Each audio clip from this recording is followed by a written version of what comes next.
A cerveja é produzida e consumida em larga escala no mundo todo. No Brasil, é uma paixão nacional e as artesanais estão na moda, levando alegria por onde passam, diversidade e crescendo a cada dia. Eu adoro. Mas existem perigos que são inerentes à produção de alimentos e bebidas, e com a cerveja não é diferente. É um produto com alto nível de segurança microbiológica, sim, mas não está isenta de perigos.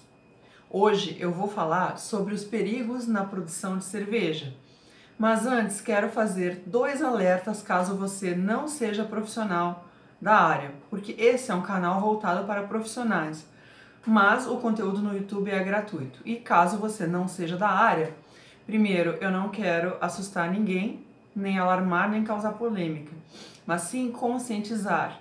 Eu acredito que se as pessoas entenderem isso melhor, elas vão dar valor para as empresas que mostram competência nisso.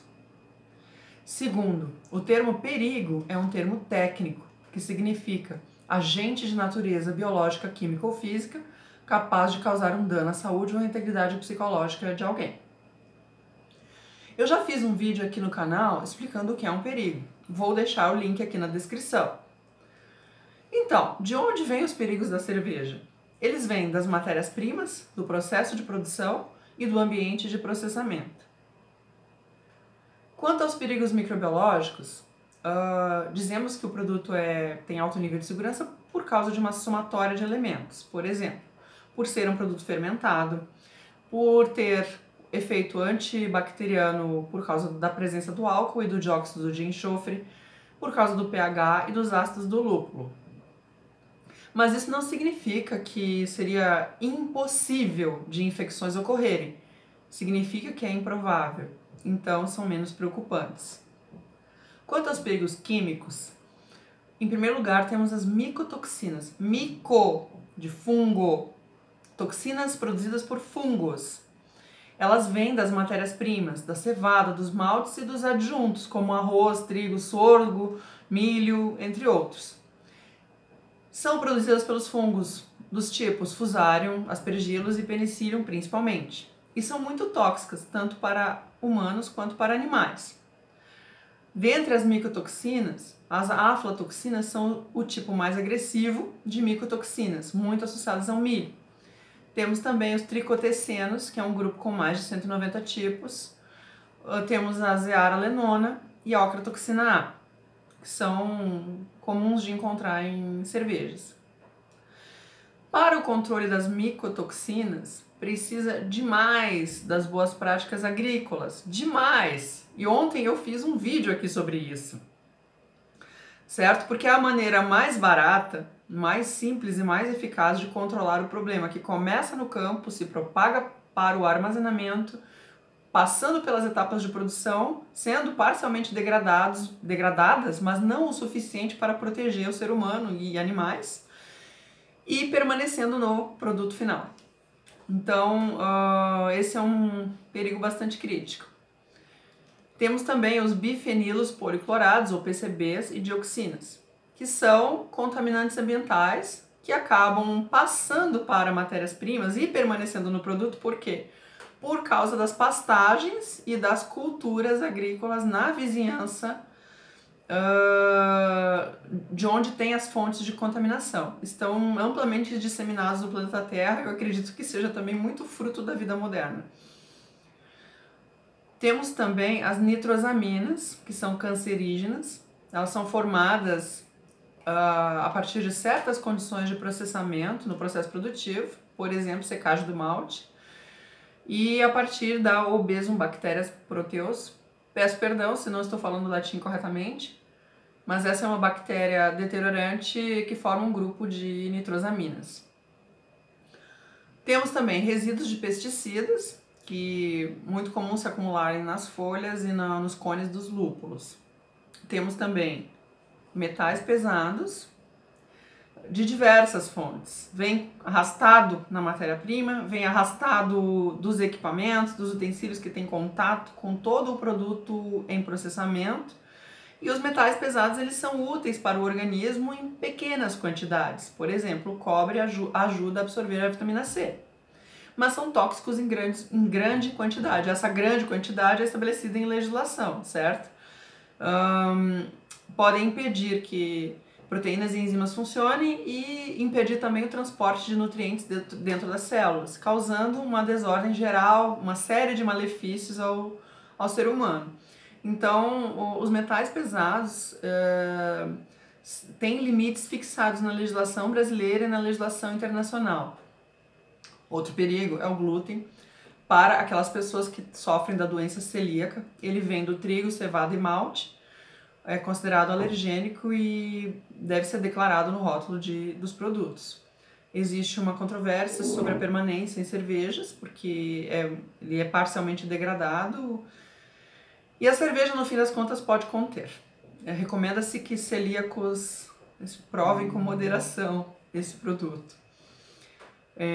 Tem também o dióxido de enxofre, que é tido como causador de intolerância alimentar para pessoas sensíveis. Temos também a questão da água. A água é 90% da cerveja, mais que 90% da cerveja, afinal de contas é uma bebida.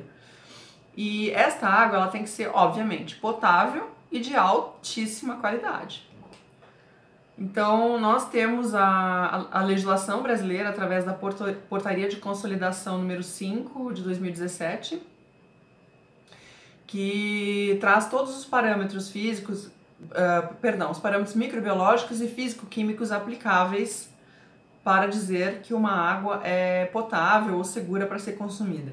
Então, isso tudo deve ser atendido. Quanto aos perigos físicos, temos infestações de insetos que podem ocorrer no armazenamento das matérias-primas e cacos de vidro que podem ocorrer na etapa final de processamento, que é o engarrafamento da bebida, por uma série de razões. Então, tudo isso precisa ser controlado. Agora, você que está aí assistindo esse vídeo, você pode se perguntar, se antes de você se apavorar e ficar com medo, você vai se perguntar assim, tá, mas e como é que controla isso, tá? Então, existe uma série de esforços que são muito importantes e que precisam ser feitos. Então, primeiro, por parte das empresas, elas precisam investir na APPCC, Análise de Perigos e Pontos Críticos de Controle, que é uma ferramenta de gestão de riscos que identifica os perigos na produção e estabelece quais são as etapas críticas em que eles ocorrem e que medidas preventivas devem ser tomadas nessas etapas produtivas para entregar o produto seguro. Então, a APPCC é essencial, é ela que faz isso, tá? E a APPCC, ela entrega especificações de aquisição para as matérias-primas, para as compras, para aquilo que está se adquirindo, para colocar em contato, para fazer o produto. Muito importante. E eu vou fazer uma série de vídeos aqui no canal falando sobre aquisição. Outra coisa é, no caso das artesanais, precisa da formalização da atividade, se quiser comercializar. Se quiser produzir para o consumo próprio dos seus amigos sem comercializar, ok, pode-se fazer em casa a cerveja, a sua própria cerveja de beber. Agora, se for comercializar, o primeiro passo é a formalização e vai ter que aprender sobre esses assuntos, vai ter que investir nesse conhecimento, tá? Investir em capacitação, ok? Por parte das autoridades sanitárias, é o avanço da legislação e incluindo cada vez mais os parâmetros que já são conhecidos nas pesquisas, que já temos dados, que já temos relatos, mesmo que em outros países. E também a fiscalização, né? Porque ela precisa evoluir muito das boas práticas para a APPCC. E esta evolução, ela é absolutamente necessária, porque as boas práticas ou os programas de pré-requisitos, eles só controlam aqueles perigos que vêm do ambiente de processamento. Então fica descoberto os outros perigos, os das matérias-primas e o das etapas produtivas, das demais etapas produtivas até o engarrafamento. Então precisa evoluir das boas práticas para a APPCC. E por parte dos consumidores, porque também tem a sua parte, tá? Que é fundamental, eu diria que a mais importante de todas é por parte dos consumidores, que é valorizar as empresas que investem em segurança de alimentos. É procurar saber sobre isso e valorizar quem investe nisso. tá? Infelizmente, muito pouco se tem notícia de cervejarias certificadas no Brasil. Então, se a empresa é certificada, fica fácil de saber. Bom, essa tem os controles. As demais não sabemos. As demais precisamos procurar saber. Certo? Eu sou a Silvia Berenguer, eu sou especialista em engenharia de segurança de alimentos. E se você gostou desse vídeo, dá o teu like, por favor. Isso me ajuda muito. Faça a inscrição aqui no canal, ativa as notificações que aqui você tem vídeos diários e eu tenho certeza que vai aumentar muito o seu conhecimento, ok? Um beijo, até o próximo vídeo.